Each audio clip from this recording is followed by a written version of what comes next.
अब नेक्स्ट हम question number 12 करेंगे। इसमें हमें एक पॉलिनोमियल दिया है f of x is equal to x square plus 10x plus 21 और हमें इस पॉलिनोमियल के जीरो फाइंड करने हैं। देखो लिखा है ना, find the zeros of the above polynomial and show your work, और वर्किंग भी दिखानी है अपनी। तो बच्चा जब भी किसी पॉलिनोमियल के हम जीरोस फाइंड करने होते हैं तो हम उसको इक्वल टू जीरो पुट करते हैं। और क्यों इक्वल टू जीरो पुट करते हैं? बिकॉज जीरो वो वैल्यू होती है वेरिएबल की, जैसे इसमें वेरिएबल क्या है एक्स, एक्स की वो वैल्यू जिससे पूरा पॉलिनोमियल इटसेल्फ जीरो के इक्वल हो जाए। तो इसलिए जीरो निकालने के लिए हम पॉलिनोमियल को जीरो के इक्वल लिख देते हैं। तो अब जीरो के इक्वल तो लिख दिया, अब हमें एक्स की वैल्यू निकालनी है जो कि इसका जीरो होगा पॉलिनोमियल का। तो बच्चा अब एक्स की वैल्यू निकालने के लिए, क्योंकि ये क्वाड्रेटिक पॉलिनोमियल है, तो हम मिडिल टर्म स्प्लिटिंग करेंगे इसमें।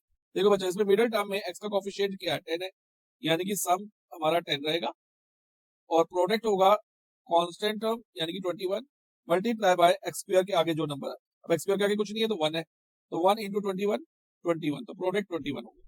अब देखो बच्चा, प्रोडक्ट और सम दोनों अगर पॉजिटिव होते हैं तो हम दोनों नंबर हम पॉजिटिव रखेंगे लेंगे। तो अब 21 कैसे मिलेगा हमें?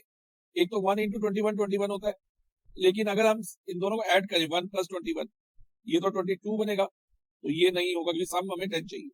तो इसके अलावा 2 के टेबल में 21 नहीं आता, 3 के टेबल में आता 3 7 था 21, और अगर 3 प्लस 7 करते हैं तो हमें 10 मिलता है। तो इसमें देखो बच्चा, सम 10 हो गया जो हमें चाहिए था और प्रोडक्ट 21 हो चाहिए था, तो दोनों सम और प्रोडक्ट दोनों इसमें सेटिस्फाइड हो गए। तो मिडिल टर्म के दो नंबर हमारे रहेंगे 3 एंड 7।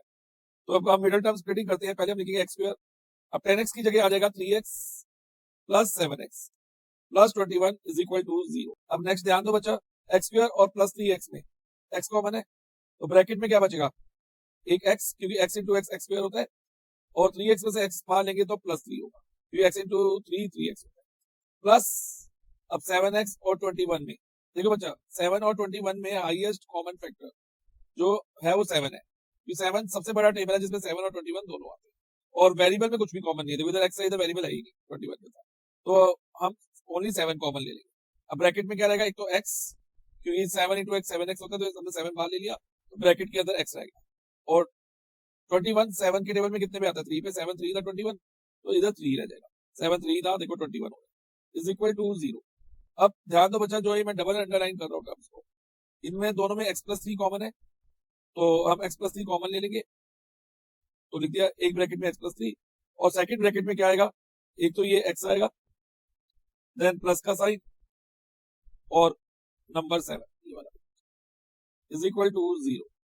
अब नेक्स्ट स्टेप में पहले हम लिखेंगे x plus 3 is equal to 0 and x plus 7 is equal to 0। x is equal to minus 3 and x is equal to minus 7।